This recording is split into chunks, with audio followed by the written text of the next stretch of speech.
Hello students, welcome to the maths channel. I hope आप अभी तक मेरी पूरी थ्योरी ऑफ इक्वेशंस की पूरी प्लेलिस्ट ख़त्म कर चुके हैं। अगर आपने नहीं किया तो I would request you to do that. आज हम एक न्यू चैप्टर स्टार्ट करने जा रहे हैं which is sequences, progression and series. So without wasting any more time, let's start. So today will not go much into detail. आज का जो लेक्चर होगा वो बहुत ही बेसिक लेक्चर होगा। बेसिक इंट्रोडक्शन, क्या होते हैं टर्म्स, काइंड ऑफ हम डेफिनेशंस देखेंगे। And from here in the subsequent lectures will move from basic to advanced. Okay, let's start. सबसे पहले, what is sequence?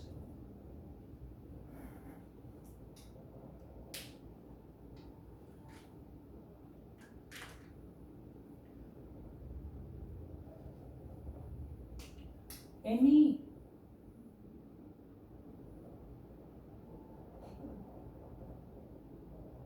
ordered list is a sequence. Any ordered list is a sequence. Okay, now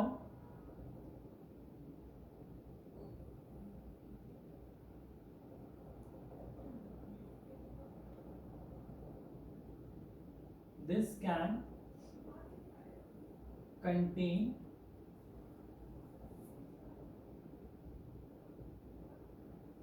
numbers, letters,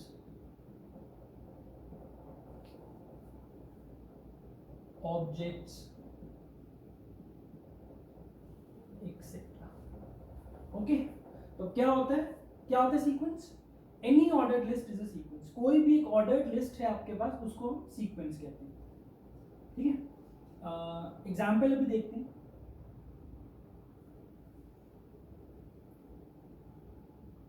The objects are called terms or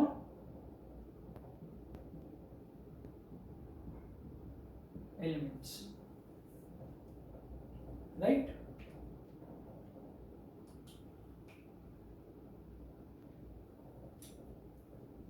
अब देखते हैं इसका एक example. Okay,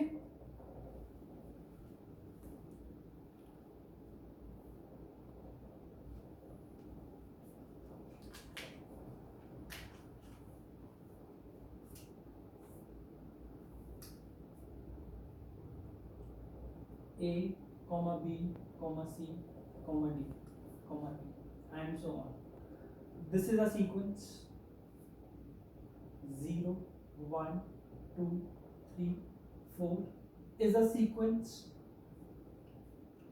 Let's say X, Y, Z, A. This is again a sequence.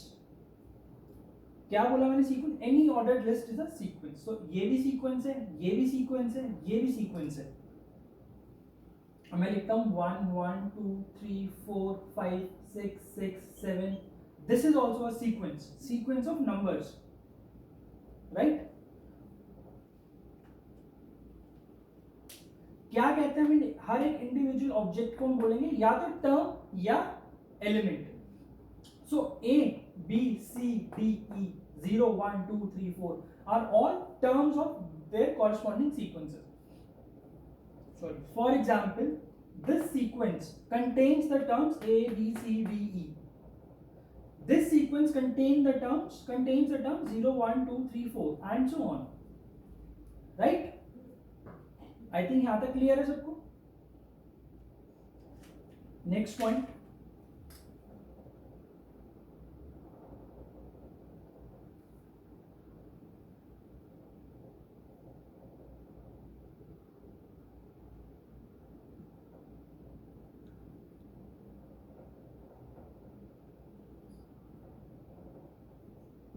क्या लिखा है मैंने? Order of the terms matter. क्या मतलब है यहाँ पे order of the terms matter? देखो, एक सीक्वेंस मैंने लिखी A B C D E, अब एक मैं लिखता हूं बी ए सी डी ई, तो क्या ये दोनों सेम सीक्वेंस है? नहीं। क्यों? क्योंकि यहां पे ऑर्डर ऑफ टर्म्स दोनों में डिफरेंट है, इसलिए ये दोनों सीक्वेंस सेम नहीं है। राइट? नेक्स्ट पॉइंट,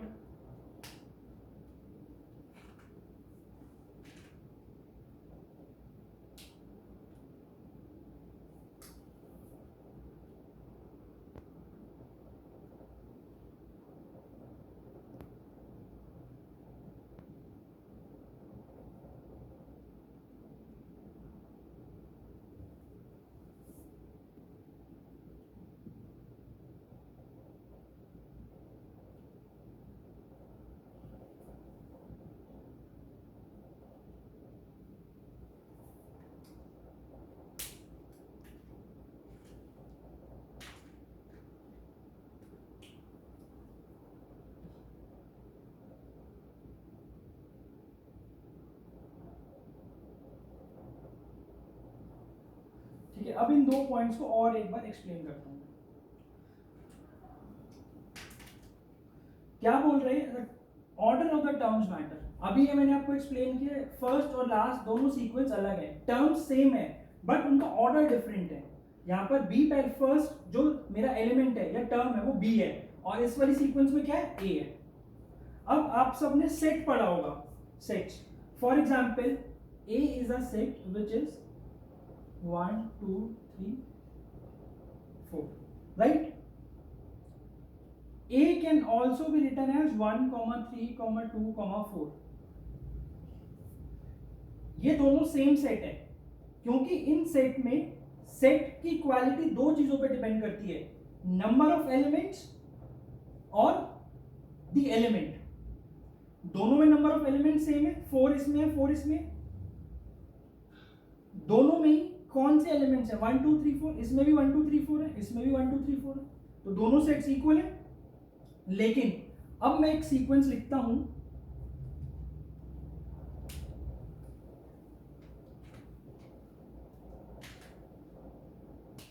एक सीक्वेंस मैंने लिखी b equal to 1 2 3 4 5 6 7 and so on.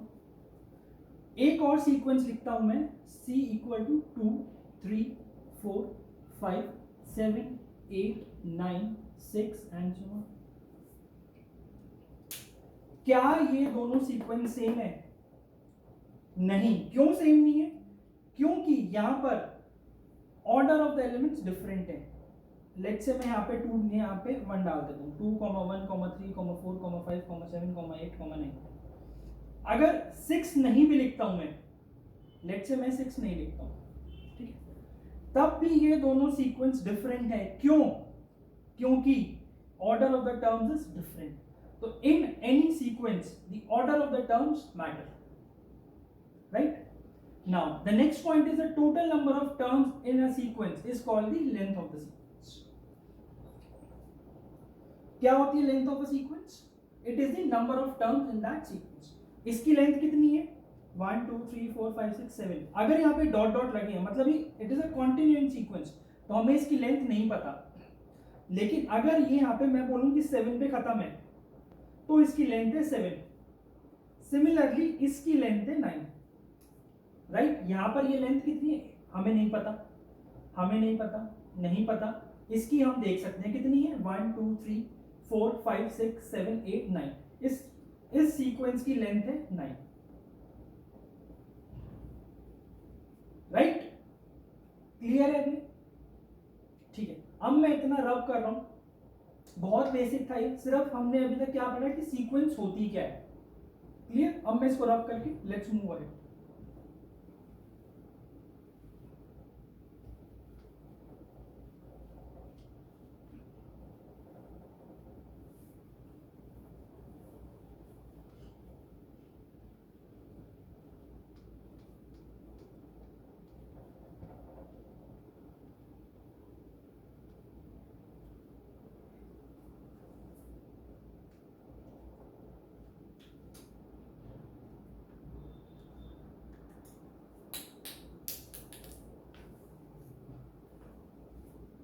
now next thing is based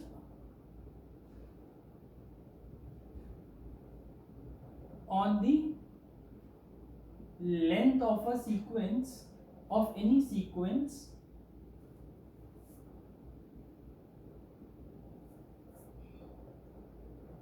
a sequence can be classified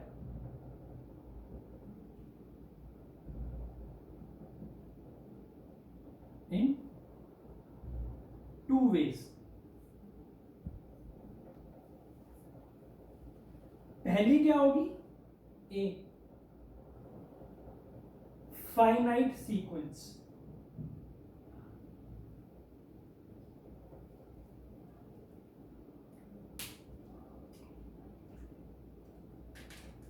क्या होगी फाइनाइट सीक्वेंस? फाइनाइट सीक्वेंस होगी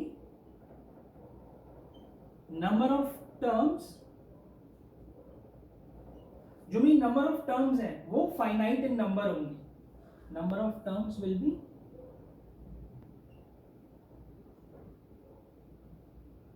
फाइनाइट.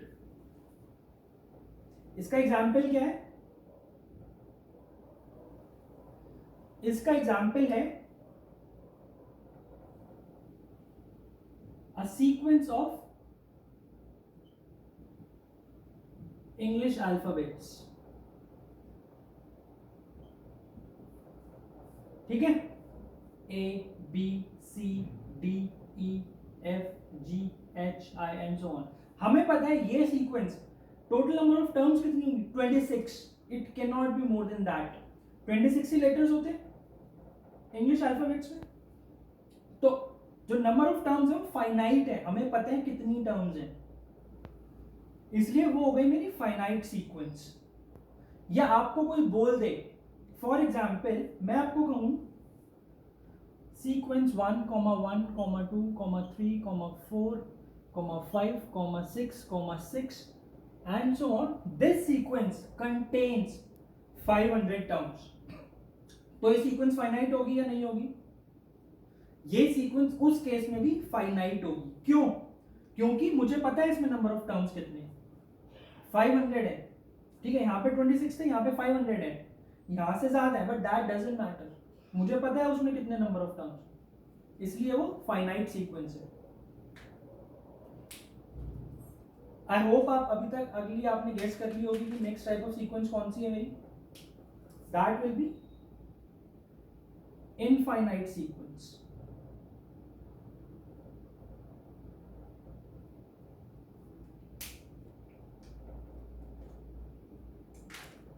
ये कौन सी सीक्वेंस है?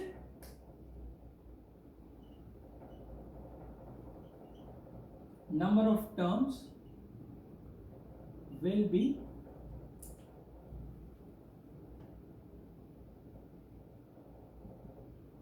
इनफाइनाइट. एग्जाम्पल क्या एग्जाम्पल है इसका? इसका एग्जाम्पल है all natural numbers. मान लो आपको एक सीक्वेंस दी हुई है 1, 2, 3, 4, 5 and so on. This is a sequence of all the natural numbers. क्या आप टोटल नेचुरल नंबर्स काउंट कर सकते हो? नहीं, you cannot count the total natural numbers. इसलिए this is an infinite sequence. जहां पे मेरी नंबर ऑफ टर्म्स इनफाइनाइट होंगी वो मेरी infinite sequence. Clear? Now let's move ahead.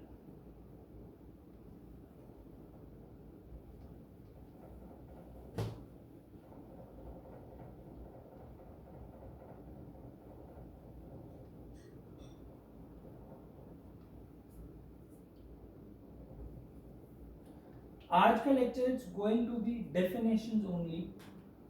बहुत बेसिक लेक्चर है, but it is very necessary to build a sound understanding. Right? Let's move ahead.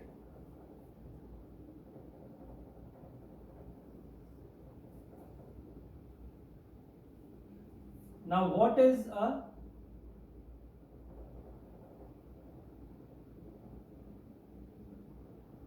progression?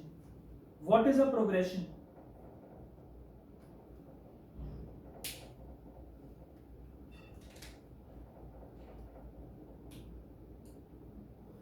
देखो जब मैंने एक सीक्वेंस लिखता हूं मैं, तो किसी भी कुछ भी लिख सकता हूं, बट प्रोग्रेशन, इसको ऐसे देखते हैं, अगर आपकी progression, if your progression follows a certain pattern, then your sequence is a progression. For example, let me write it down first. If it follows a pattern, or basically if the nth term of the sequence can be found out by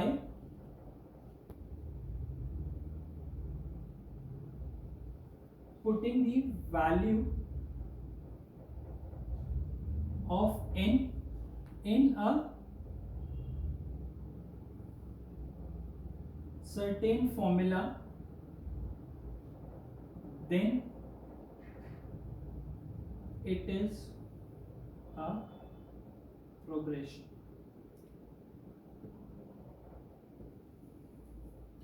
क्या बोल रहा हूं मैं यहां पे? मैं यहां पर ये बोल रहा हूं कि अगर if any nth term of a sequence can be found out by putting the value of n in any certain formula, then it is a progression.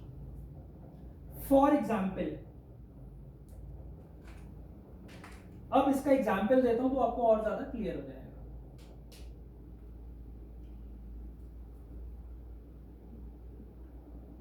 Now there is a sequence, let's say 1 2 3 4 5 6 7 8 9 10 11 12.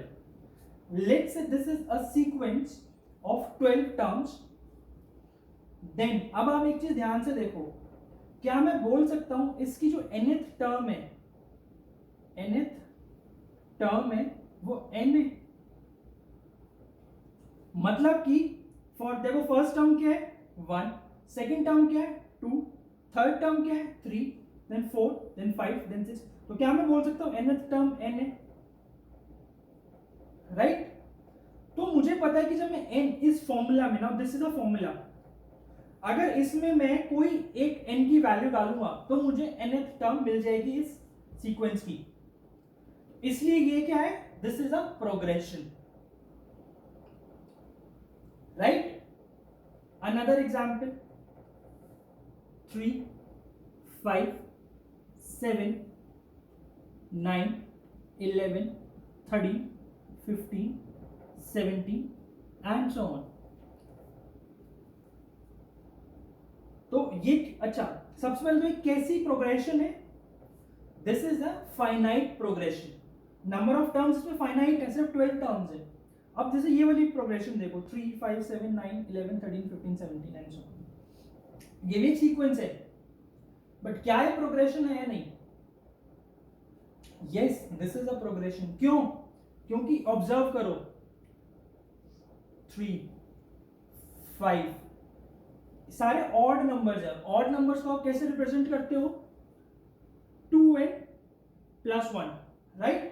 अब आप n में डालो इसकी कोई भी value, n की कोई भी वैल्यू डालो n में और आपको nth टर्म मिल जाएगी. फॉर एग्जांपल इसकी लेट्स से फिफ्थ टर्म, अगर मैं n को यहाँ पे 5 डालता हूं तो क्या आता है? 2 × 5 + 1 11 आया. 5 डालने से मुझे फिफ्थ टर्म मिल गई, हो गई प्रोग्रेशन. ऐसे ही आप कोई और नंबर डालोगे तो उसमें आपको वो nth टर्म मिल जाएगी, प्रोग्रेशन हो गई, राइट? अब यहाँ पे क्योंकि नंबर ऑफ टर्म्स मुझे नहीं पता है, कॉन्टिन्यूड है, इसलिए ये क्या है मेरी infinite progression. Her bar I am not saying कि जब नंबर ऑफ टर्म्स नहीं पता तो वो एक इनफाइनाइट प्रोग्रेशन है. आई एम सेइंग क्योंकि कॉन्टिन्यूड है, आपकी ऑड नंबर्स तो कितने भी लिख सकते हो, राइट? तो कोई इसमें एंड नहीं है। जिस प्रोग्रेशन या सीक्वेंस का कोई एंड नहीं होता उसको हम इनफाइनाइट प्रोग्रेशन या इनफाइनाइट सीक्वेंस बोलते हैं, ठीक है? नाउ वन मोर थिंग, देखो आप, लेकिन एक चीज और लिखता हूं मैं, रुको।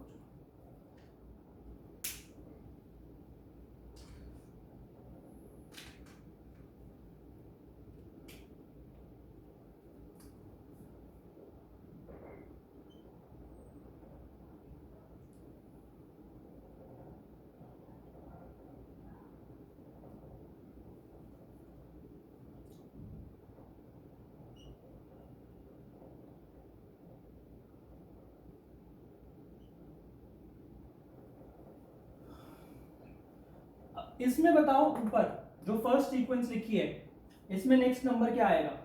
Next number let's say question mark, यहां पर भी क्वेश्चन मार्क। बताओ ऊपर वाली सीक्वेंस का नेक्स्ट नंबर क्या होगा? 0, 5, 1, 6, 7, 9, 2, 10, 11। देन हमें नहीं पता, ठीक है? हम नहीं बता सकते,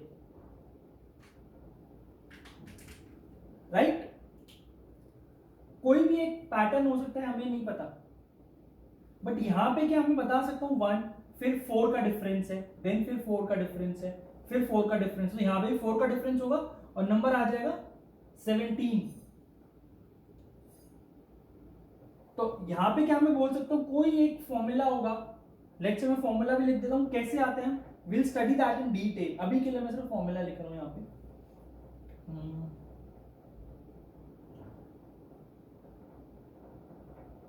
4n-3।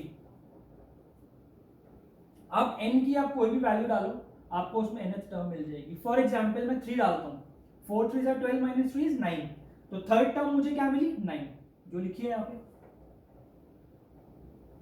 अब मैं डालता हूं इसमें लेट्स से 5, फिफ्थ नंबर बताना था मुझे, अब मैं 5 डाल देता हूं, 4 5 20 माइनस 3 17, 17 है। तो क्या मैं ये कह सकता हूं, क्योंकि मैं इसमें n की वैल्यूज एक फॉर्मूला में डाल के उसकी टर्म, nth टर्म पता कर पा रहा हूं, इसलिए this is a progression. But ऊपर ऐसा कोई फॉर्मूला नहीं है, तो ये प्रोग्रेशन नहीं है। तो इससे मुझे एक स्टेटमेंट और पता चली। क्या स्टेटमेंट पता चली? Every progression is a sequence, but every sequence is not a progression. Every progression is a sequence, वो एक sequence है, that is an ordered list of elements। Her progression एक sequence है, but हर sequence progression नहीं है। ये example, this is a sequence, this is a sequence, but this is also a progression and this is not a progression। Clear? तो अब कुछ कुछ चीजें, एक दो चीजें, हम इसको एक पॉइंट नोट कर लो आप। कुछ कुछ तरीके देखते हैं इसको, इसकी nth टर्म्स को हम डिनोट कैसे करते हैं। tn लिख देते हैं, an लिख देते हैं, या फिर ऐसे लिख देते हैं। So these three symbols are used to denote the nth term of any progression or any sequence for that matter। हम किसी भी सीक्वेंस की nth टर्म ऐसे रिप्रेजेंट करते हैं, ठीक है? क्लियर? लेट्स मूव अहेड, एक एग्जांपल देखते हैं और क्लियर हो जाएगा। एक और progression example.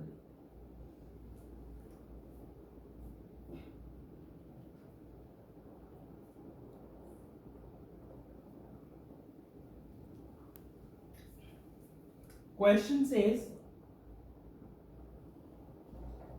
write the first 5 terms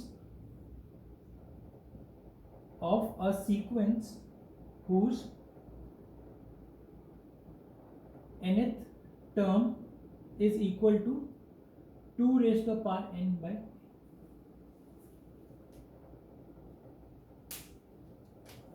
कर सकते हो क्वेश्चन, कर सकते हैं हम ये?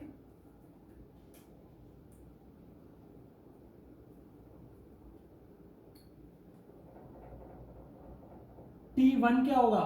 T1 मतलब कि फर्स्ट टर्म, या फिर A1 बोल दो। क्या होगा? n की वैल्यू 1 डालो, 2।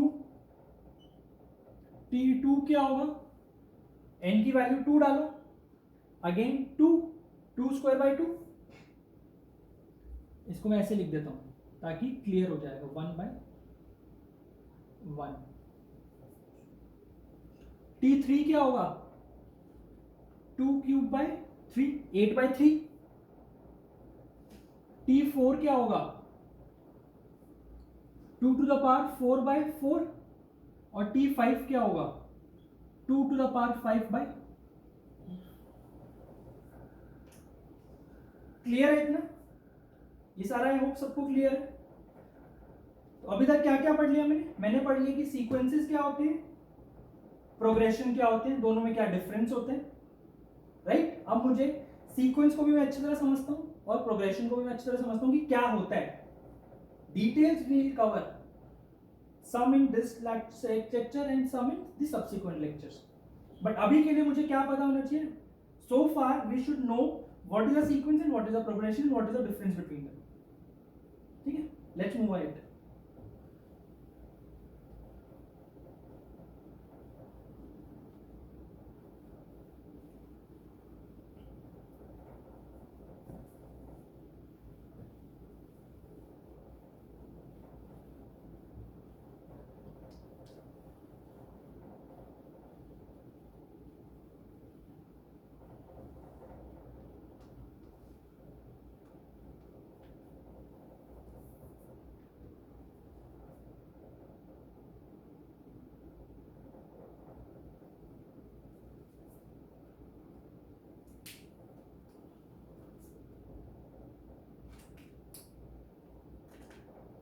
अब देखो, हमने दो क्लासिफिकेशन पढ़ी थी, दो तरह की क्लासिफिकेशन पढ़ी थी सीक्वेंस की। क्या क्लासिफिकेशन पढ़ी है? Based on the number of terms और the based on the length of the sequence. क्या है? एक फाइनाइट सीक्वेंस और दूसरी infinite sequence. Now the sequences can also be classified in other two ways. What are the two ways? First is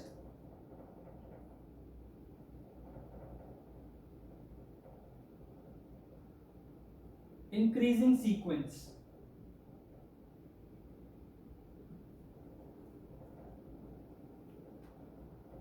क्या होती है increasing sequence?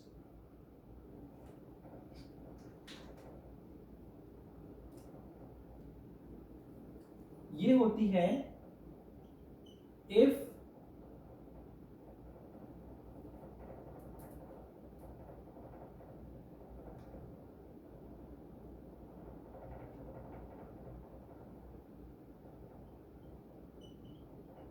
a sequence in which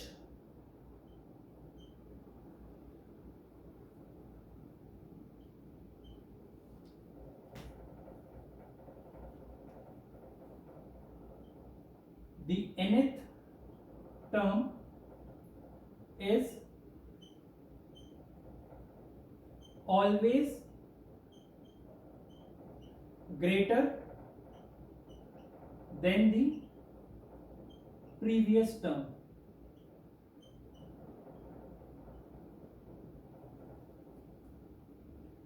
is called increasing sequence. Mathematically अगर मैं बोलूं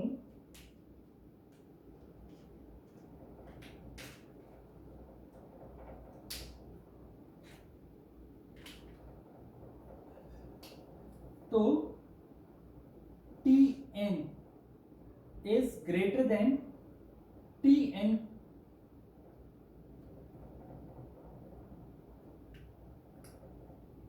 minus 1 for all n belongs to natural numbers. इसका क्या मतलब है? मैं कोई भी n यहां पे डाल दूं, 1 2 3 4 5, जो मेरा वो n होगा वो nth टर्म मेरी n-1th टर्म से हमेशा बिगर होगी for all n. Example,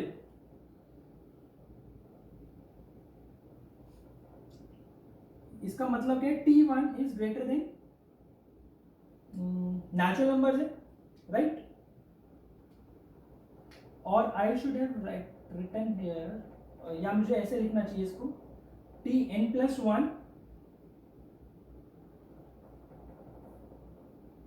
yes, Tn+1 is greater than Tn, or n+1th term is always greater than the nth term for all n belongs to natural numbers. क्या मतलब है, T1 और T2 is always greater than T1, right? T3 is always greater than T2, T4 is greater than T3.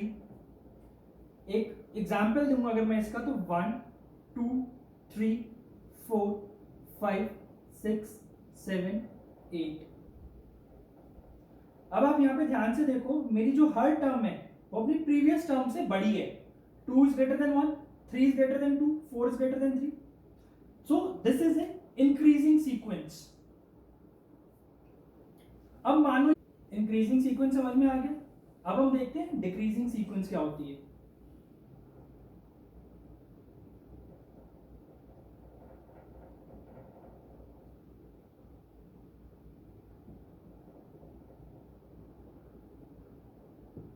Decreasing sequence और progression क्या होती है?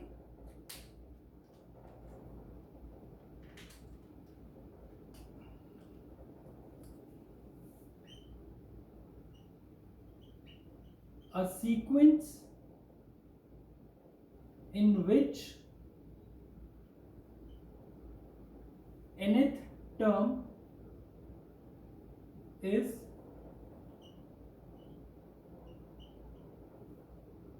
always smaller than the previous term. अब इसको मैथमेटिकली कैसे लिखेंगे हम? Tn+1 is always less than T. ठीक है, आई होप समझ में आ गया होगा क्या होती है डिक्रीजिंग सीक्वेंस। वो सीक्वेंस जिसमें हर एक टर्म अपनी पिछली टर्म से छोटी होती है। A sequence in which the nth term is always smaller than the previous term. Mathematically हम निकालेंगे Tn+1 is always less than Tn for all n belongs to natural numbers. Example देखते हैं इसका, 1 half 1/4 1/8 एंड सो ऑन। देखो हर term half एक से छोटी है, 1/4 is less than half, 1/8 is less than 1/4, so this is a decreasing progression. Okay, so this was increasing progression and decreasing progression or sequence. Now let's move ahead with another topic or another definition, that is series. अभी तक हमने sequence देख लिया, progression देख लिया, अब हम देखेंगे सीरीज क्या होता है। क्या होता है सीरीज? इफ वी ऐड और सब्ट्रैक्ट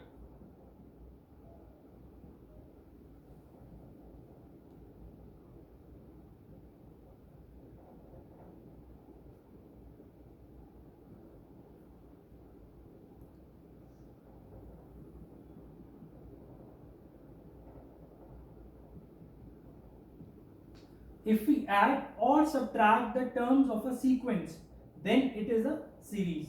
मतलब अगर हम सीक्वेंस के टर्म्स को ऐड या सब्ट्रैक्ट कर दें तो वो सीरीज बन जाती है। मतलब 1 + 2, या इसको ऐसे देख लो,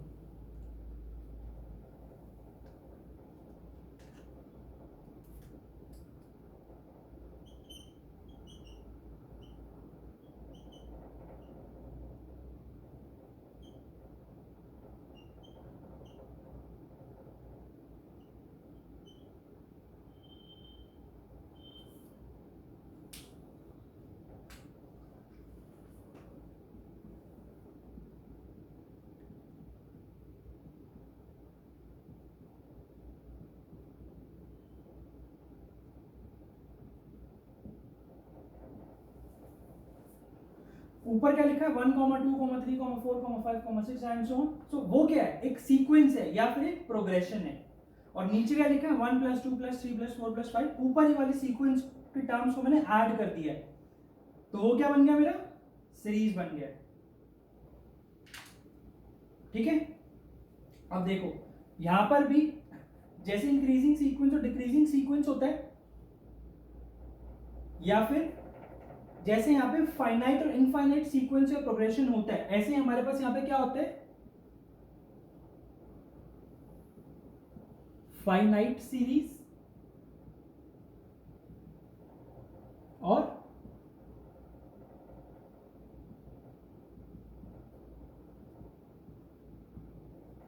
इनफाइनाइट सीरीज। फाइनाइट सीरीज क्या होता है, अगर हम एक फाइनाइट सीक्वेंस के टर्म्स को ऐड करते हैं तो वो बनती है मेरी finite series. And if we add और subtract the terms of an infinite sequence then it's an infinite series. दोबारा रिपीट कर रहा हूं अपनी दोनों statements. If we add or subtract the terms of a finite sequence, then it is a finite series. If we add or subtract the terms of an infinite sequence, then we get an infinite series.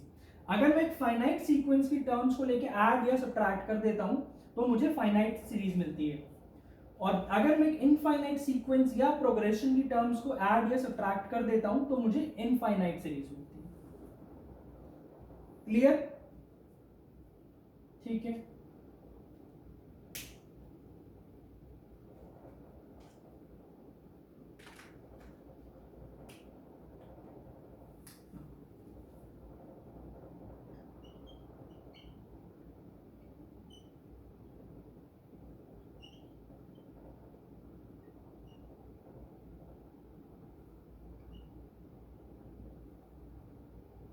The sum of n terms of a sequence, ये क्या है, एक series है, is a series. ठीक है, और एक series को हम किससे डिनोट करते हैं, Sn से। मतलब कि दोबारा लिख रहा हूं,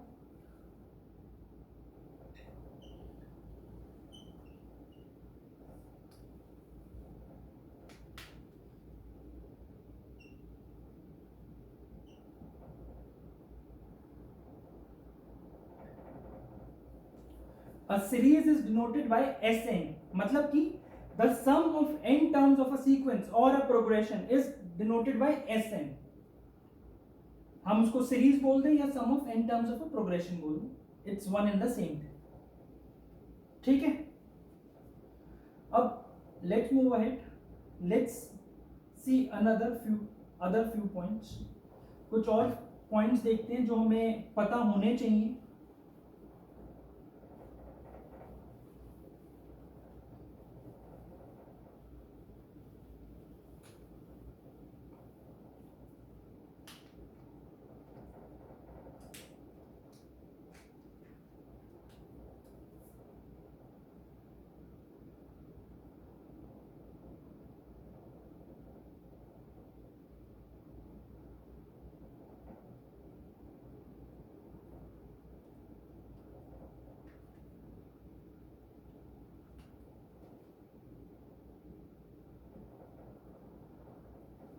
Few points to remember.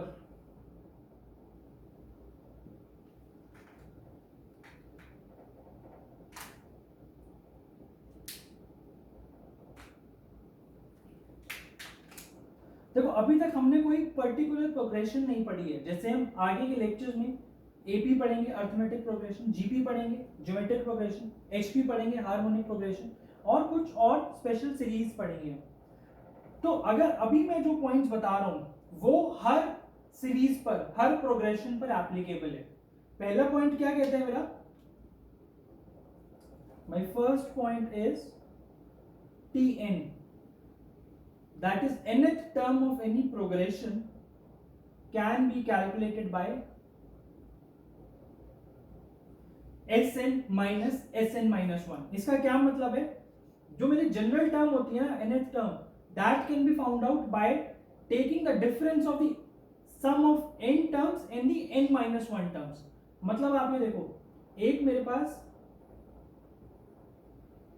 Series है, मान लो एक सीरीज है,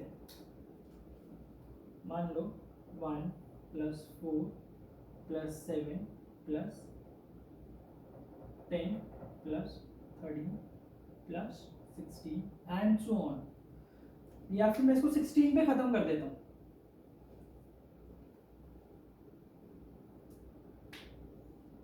तो मेरी nth टर्म क्या हो गई? 16 है ना मेरी nth term. Last term, nth term क्या होता है? Last term. यहां पर हम nth टर्म लास्ट टर्म को बोल रहे हैं। तो ये देखो, ये क्या है? S N minus one.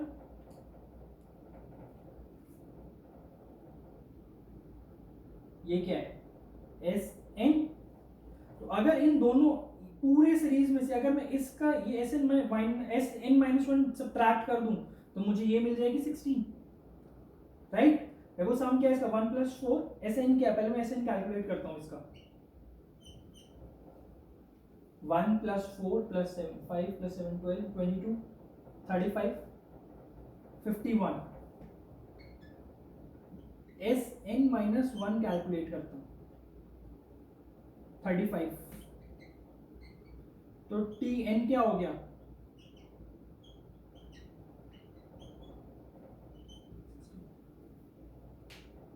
ठीक है, ये तो मैंने नंबर से बता दिया। अब अगर आपको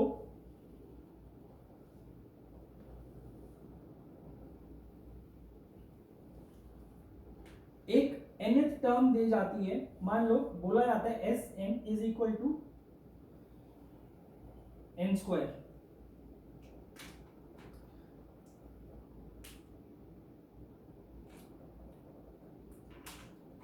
आपको ये बोला जा रहा है, आपको बोला my the sum of there is a progression and the sum of n terms is n square. Find the general term of that progression. कैसे फाइंड करोगे आप? एस एन लिखा है, एस एन माइनस वन लिखो। S N minus one, S of N minus one क्या होगा? N की जगह एन माइनस वन डाल दो, N minus one whole square. तो टी एन मेरा क्या होगा? एस एन माइनस वन, मतलब कि N square minus N minus one whole square. This would B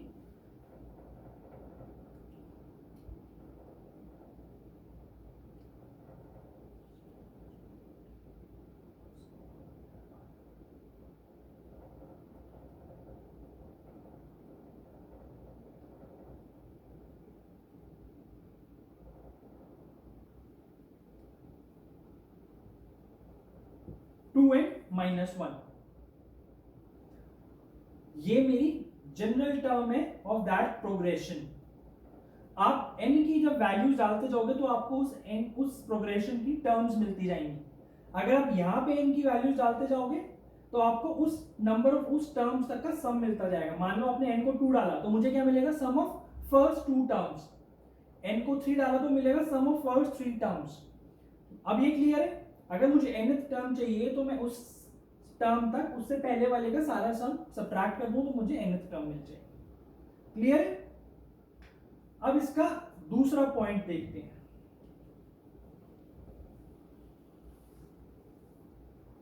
दूसरा पॉइंट क्या कहते हैं?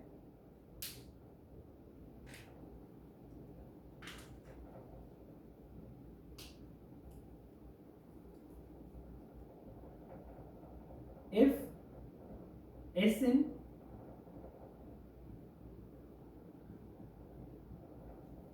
denotes the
your second point है, this is a very important point. Now let me explain ये क्या बोल रहे हैं. If Sn denotes the sum of n terms of a finite progression, मतलब कि आपके पास एक प्रोग्रेशन है जो कि फाइनाइट प्रोग्रेशन है जिसके n टर्म्स का सम है जो Sn है, मतलब वो सीरीज जो फाइनाइट सीरीज है वो Sn है. तो उसी प्रोग्रेशन की अगर मुझे इनफाइनाइट टर्म्स का सम निकालना है तो क्या बन जाएगा, तो वो S इंफिनिटी से मैं डिनोट करता हूं सीरीज ऑफ इनफाइनाइट और infinite series equal to limit Sn n tending to infinity. Limit कैसे कैलकुलेट करते हैं वो हम पढ़ेंगे जब हम कैलकुलस पढ़ेंगे, जब हम लिमिट्स पढ़ेंगे. अभी के लिए आप फॉर्मूला याद कर लो, यहाँ पे कुछ चीजों में हम ये फॉर्मूला यूज करेंगे हम, वो मैं आपको साथ के साथ एक्सप्लेन कर दूंगा कि इसका क्या मतलब है. बट ये फॉर्मूला बहुत जरूरी है. इसका एग्जाम्पल क्या है, मान लो आपके पास एक प्रोग्रेशन है 1 2 3 4 5 6 खत्म. ठीक है, इसका जो सम है वो होगा Sn n टर्म्स. अब अगर मुझे बोल दिया जाए कि ये जो मेरी प्रोग्रेशन है ये इनफाइनाइट है, इसके n टर्म्स तक का सम क्या Sn है. अब मुझे बोल दिया जाए कि यही मेरी जो प्रोग्रेशन है वो इनफाइनाइट है, तो उसका सम क्या होगा, वो सीरीज क्या होगी, तो वो मैं कैसे निकालूंगा, इस फॉर्मूले से. S infinity is equal to limit of Sn n to as n tends to infinity. मतलब स्टेप्स क्या हैं इसको करने के, अगर मेरे को एक इनफाइनाइट प्रोग्रेशन दे दी जाए और मुझसे पूछा जाए कि उसका सम कितना होगा, तो मैं क्या करूंगा, क्या टेक्निक है उसकी, पहले मैं उस प्रोग्रेशन के n टर्म्स का सम निकालूंगा. n टर्म्स का सम क्या, एक फॉर्मूला डिराइव करूंगा कि जहां पे मैं n की जब वैल्यू डालूंगा वो मुझे उसके n टर्म्स का सम दे देगा. तो मैं n टर्म्स का सम निकालूंगा, उसके बाद मैं उस फॉर्मूले पे, उस Sn पे लिमिट लूंगा as n tends to infinity. Then that result, this particular result will give me the sum of infinite corresponding infinite. Clear है? प्लीज पॉज द वीडियो है. Please note these two down. These two results are very, very important. Let me just star mark them for you.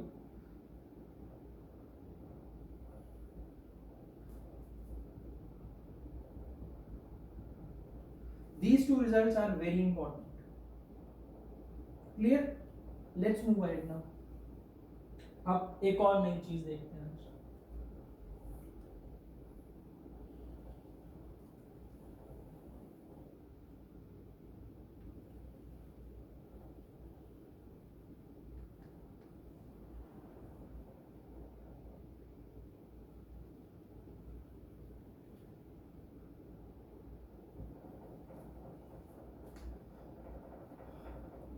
Next is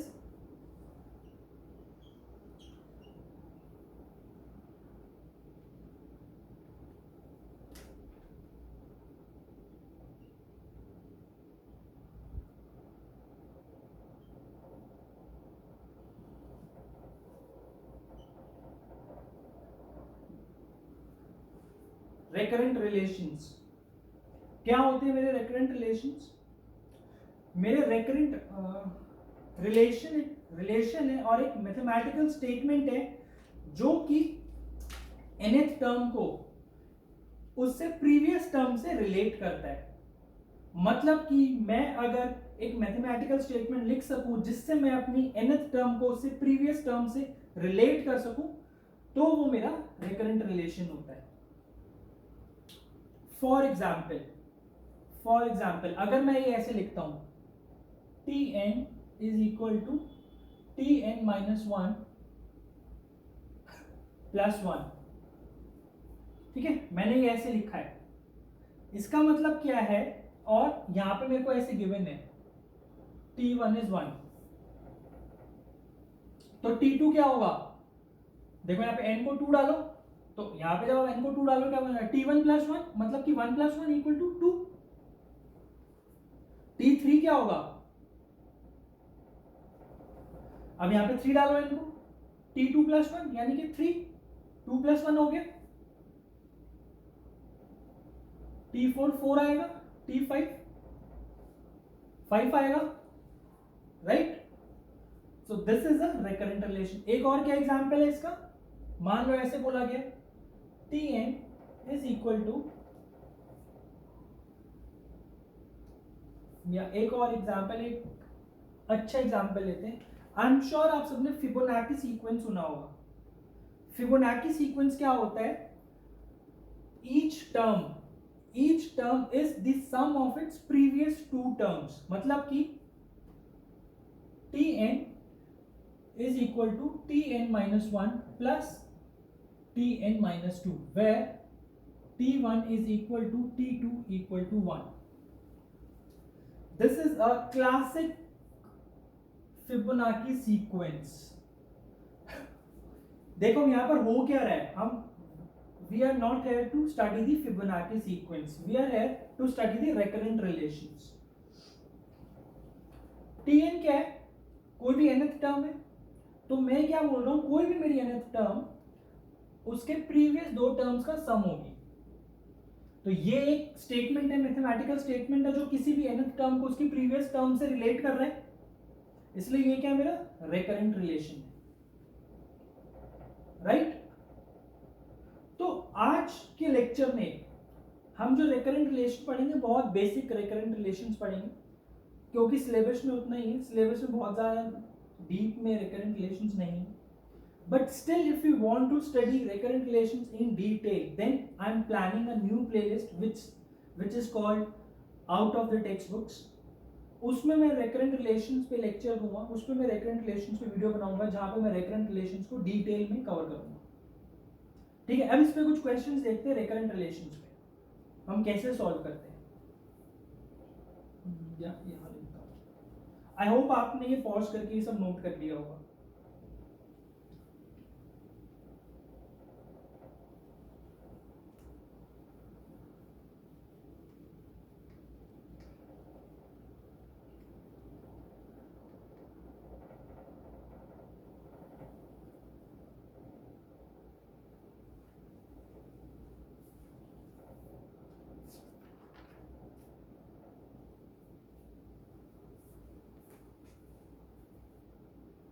Question says, if T1 is 2005 and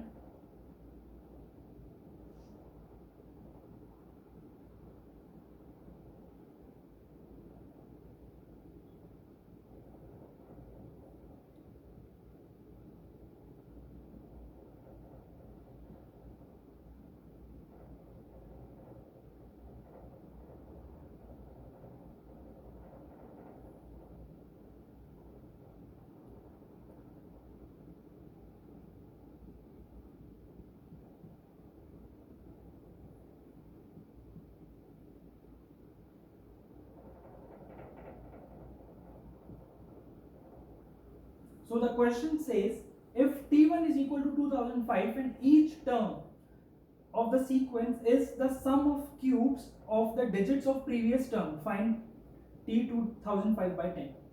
I hope question समझ में आ गया। Question क्या कहते हैं, अगर मेरा T1 2005 है तो T2 क्या होगा, ये होगा 2 cube plus 0 cube plus 0 cube plus 5 cube, कितना बनेगा, 8 प्लस 125, दैट इज 133। T3 क्या होगा, 1 cube plus 3 cube plus 3 cube, 27 2 54, 54 plus 1 is 55। क्या कर रहा हूं, देखो मैं यहाँ पे, मैं हर टर्म निकालने के लिए जो उससे प्रीवियस टर्म है उसके डिजिट्स का क्यूब करके सम कर रहा हूं, यही बोला है ना, each term of the sequence is the sum of cubes of the digits of the previous term. Clear? T4 5 cube plus 5 cube क्या हो गई, 5 क्यूब प्लस 5 क्यूब 125, 250,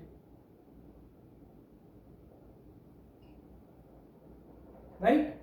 अब आप एक चीज नोटिस करो, T5 क्या होगा यहाँ से, करो calculate. 2 cube plus 5 cube plus 0 cube, मतलब कि 2 क्यूब प्लस 5 क्यूब लिख देता हूँ।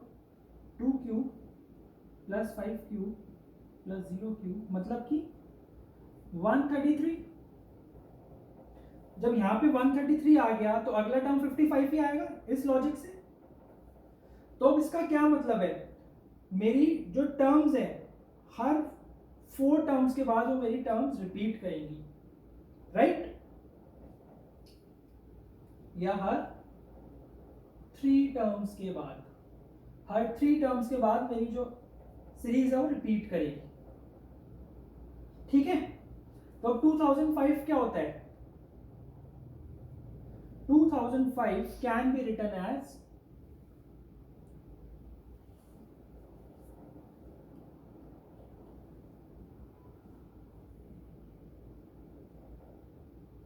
थ्री के प्लस 1,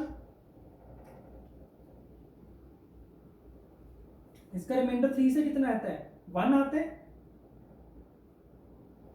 तो इससे मुझे क्या पता चल रहा है, यही होगा, राइट?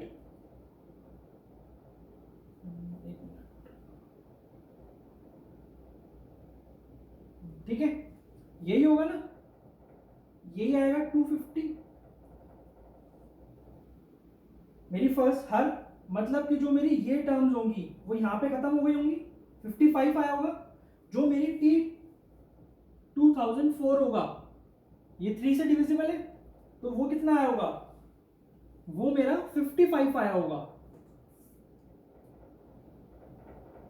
क्योंकि 3 के बाद रिपीट कर रही है टर्म्स। तो मतलब कि T1 T3 के बाद T4 T5 T6 सेम होगी। T6 क्या आएगा, अगेन 55 आएगा। T7 क्या आएगा, फिर से 250 आएगा, तो रिपीट करेंगे। तो 2004 क्या होगा, 55। तो T 2005 क्या होगा, 250। तो T 2005 बाय 10 क्या आएगा, 25। क्लियर? तो अब आप एक चीज नोट करो, यहां पर हम रेकरेंट रिलेशंस में, मैंने इस क्वेश्चन को सॉल्व करने के लिए क्या किया, this was a question of recurrent relations. तो हमें रेकरेंट रिलेशन के हर क्वेश्चन एक पैटर्न आइडेंटिफाई करना है। अगर हम वो पैटर्न आइडेंटिफाई कर पाते हैं तो हमारा क्वेश्चन सॉल्व है, ठीक है? क्लियर? एक क्वेश्चन और देखते हैं इसका, रेकरेंट रिलेशंस का।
क्या कहते हैं question, a series of integers a1 plus a2 up to an satisfies, मतलब कि sum of n terms of a sequence. satisfies a of n plus 2 equal to a n plus 1 minus a n for all n greater than 1. If S999 is equal to 1003, मतलब if sum of first 999 terms, S999 क्या होगा, 999 terms का sum is 1003 और sum of first 1003 terms is equal to minus 999, then find the sum of first 2002 terms, मतलब कि S 2002. हाँ जी, कैसे करेंगे इस क्वेश्चन को? This is a good question, recurrent relations का क्वेश्चन. अभी मैंने क्या बताया, हमें रेकरेंट रिलेशन के हर क्वेश्चन में पैटर्न आइडेंटिफाई करना है. वो पैटर्न ढूंढते हैं इसमें.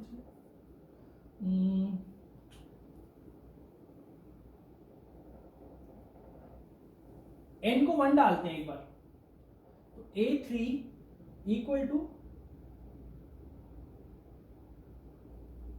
a2 माइनस a1, n को 1 डाला तो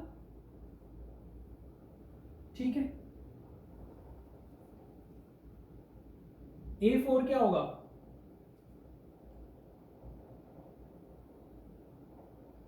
a3 minus a2 equal to, अगर मैं यहाँ पे ये इस a3 में यहाँ पर ये पुट कर देता हूं तो क्या आता है,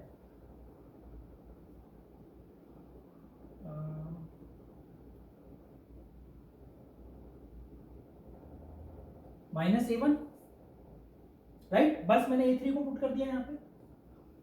a5 क्या आता है, a5 आएगा 4, a4 minus a1 equal to, a4 is minus a1 minus 2a1. a6 क्या आया, a6 आएगा a5 माइनस a4.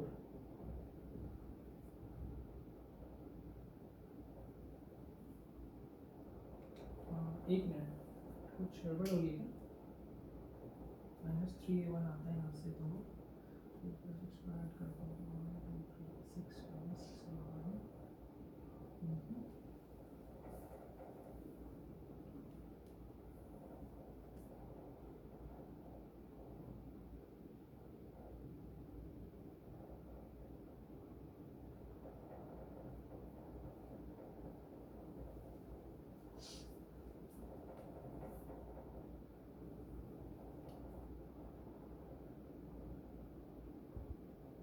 ओ ये गलती है ना यार.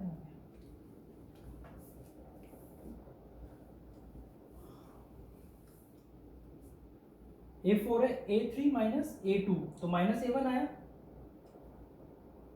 a5 is equal to a4 minus a3. a4 क्या, माइनस a1, यानी कि ऐसे लिखता हूं मैं इसको,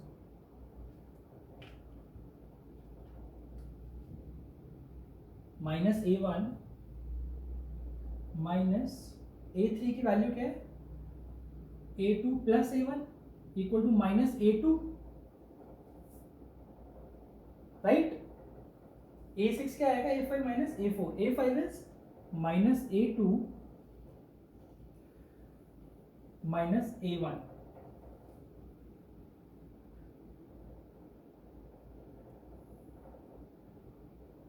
ठीक है.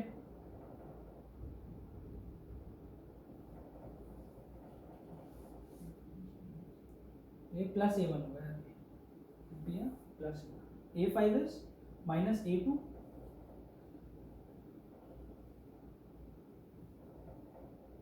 माइनस प्लस माइनस हो गया a माइनस. अब यहाँ पे एक चीज नोटिस करो, अब मैं लिखता हूं a1 plus a2 plus a3 plus a4 plus a5 plus a6. a1 a2 को एज इट इज रहने दो, a1 a2 को एज इट इज रहने दो. a3 की वैल्यू क्या आती है यहां से, a2 माइनस a1. मुझे यहां से क्या समझ में आ रहा है, देखो a4 क्या है, माइनस a1 है, तो मतलब कि ये दो टर्म्स इनका सम कितना है, a1 प्लस a4 कितना है, कितना दिख रहा है मुझे, a1 plus a4 A1 plus A4 मुझे 0 दिख रहे हैं, इट इज 0।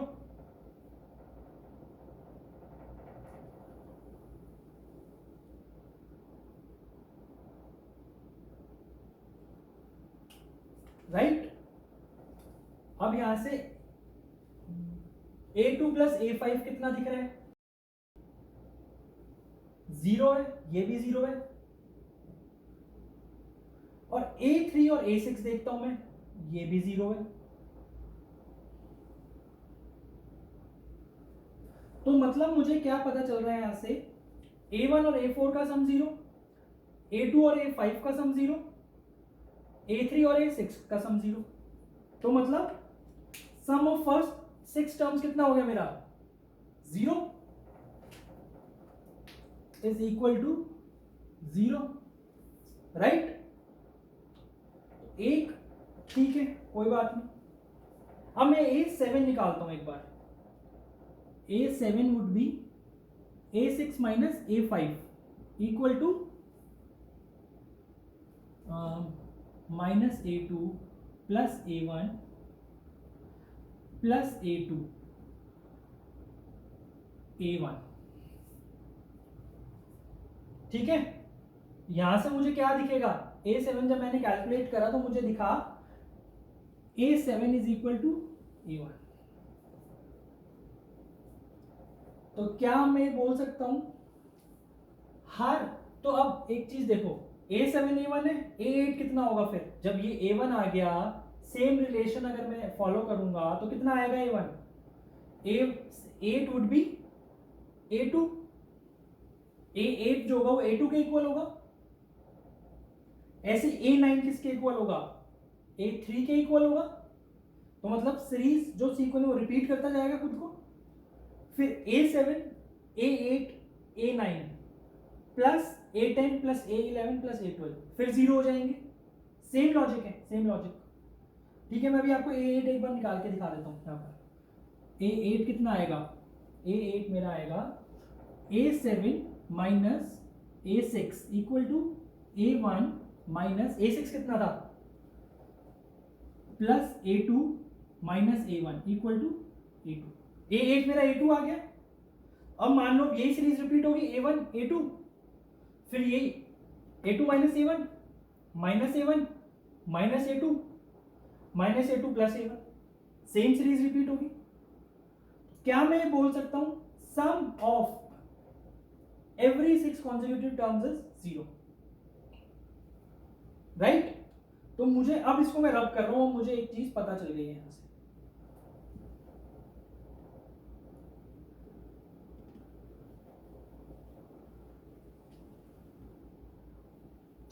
तो मुझे यहां से एक चीज और क्या पता चली है कि Sn प्लस Sn प्लस 3, और sorry not Sn, this would B An।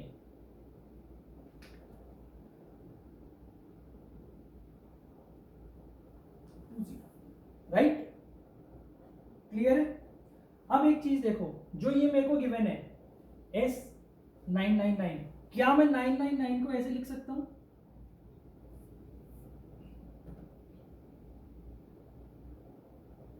this is divisible by 6, not this is not divisible by 6।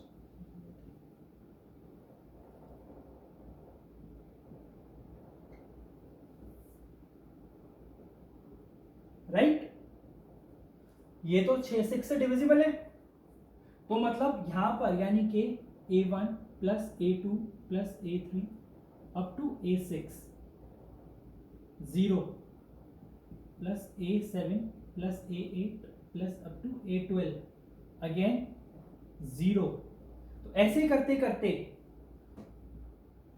A996 यहां तक का सबका सम मेरा 0, टोटल इसका 0 इसका 0 फिर 0 0 0 मिला के सबका सम 0 हो जाएगा। फिर क्या बचेगा, A1 plus A2 plus A3। ठीक है, अब ये मुझे पता है, अब ये सब रफ कर रहा हूं मैं।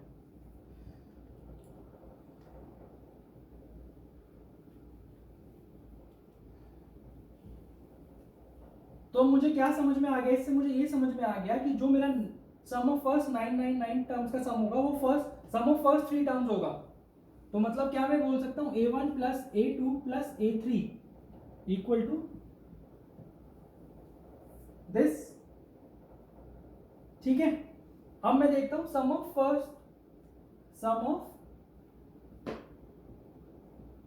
ये कितना होगा। पहले 1003 को देखता हूं एक बार मैं।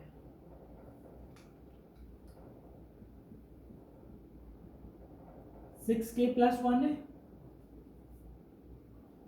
1002 6 से डिविजिबल है, तो 1002 का सम जो है वो इससे क्या हो गया होगा, वो 0 हो गया होगा। 1002 का सम जो होगा वो 0 होगा। प्रीवियस लॉजिक जो हमने करा कि sum of every 6 terms is 0। अब क्या मैं ये बोल सकता हूं कि sum of 1003 equal to sum of 1002 plus A, right. देखो सेम लॉजिक है जो अभी हमने करा था, Sn minus one is equal to nth term, तो यहां पर a1003, राइट, ये 0 है और इसकी वैल्यू क्या होगी, इसकी वैल्यू है मेरी, मुझे गिवन है -999 और ये मेरे किसके इक्वल होगा, a1 के। ठीक है, तो अब मुझे यहां से ये भी पता चल गया, a1 पता चल गया, तो अब मेरे पास a2 प्लस a3 की वैल्यू कितनी आ गई, 1003 प्लस 999। अभी कैलकुलेट कर लेंगे इसको, कोई बात नहीं। अब मैं देखता हूं जो मुझसे पूछा गया है। अब मुझे काफी कुछ इंफॉर्मेशन है मेरे पास टर्म्स के बारे में। s ऑफ 2002, पहले मैं 2000 को एनालाइज करता हूं कि 2002 6 से कितना रिमाइंडर देता है। 4 देगा, यस इट विल बी 4। तो सम ऑफ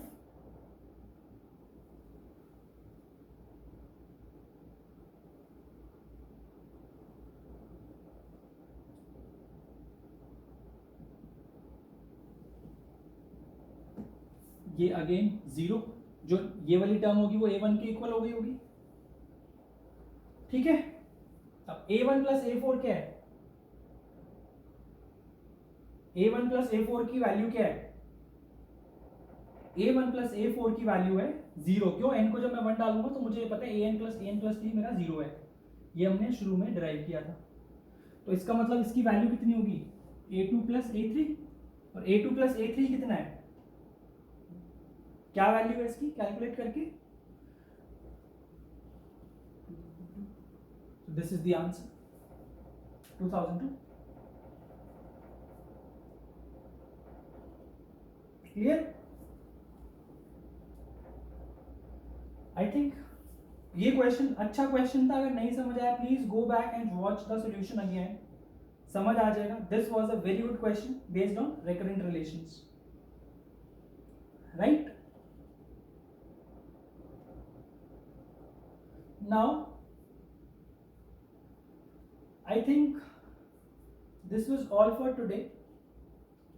तो आज हमने क्या क्या पढ़ा, आज हमारा ये इंट्रोडक्शन लेक्चर था on sequences, progression and series पे। रिकरेंट रिलेशंस हम इतना ही पढ़ेंगे, हमें समझ आ गया। इसी लेवल के क्वेश्चन हम करेंगे आगे भी डिटेल में।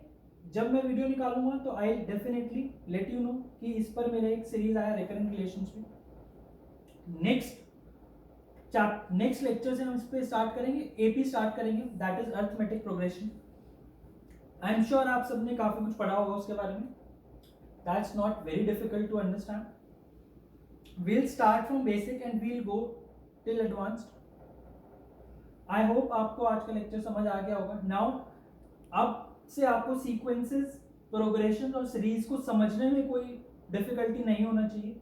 नाउ यू शुड नो कि सीक्वेंस क्या होता है, प्रोग्रेशन क्या होता है, सीरीज क्या होता है, रिकरेंट रिलेशंस क्या होती है, उस पे बेस्ड हम क्वेश्चंस कैसे सॉल्व करते हैं, right. So students, as usual, please like, share and subscribe this channel as much as you can. Thank you. All the best.